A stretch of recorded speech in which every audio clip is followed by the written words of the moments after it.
Boni Online TV.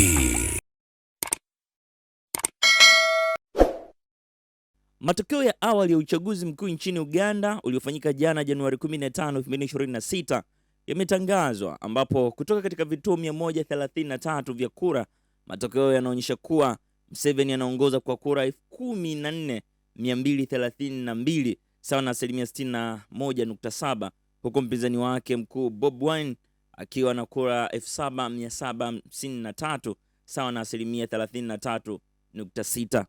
Matokeo hayo yametangazwa na mwenyekiti wa tume ya uchaguzi nchini Uganda, Jaji Simon Byabakama, ambapo amesema kuwa jumla ya kura ambazo zimehesabiwa mpaka sasa ni kura 23,496 na zoezi la kuhesabu kura linaendelea, huku vituo vingine vikitarajiwa kuwasilisha matokeo yake hii leo.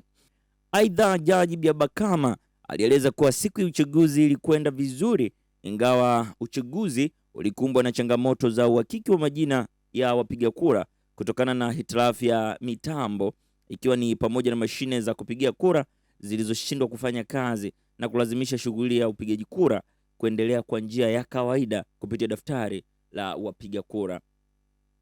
Gilly Boni Online TV.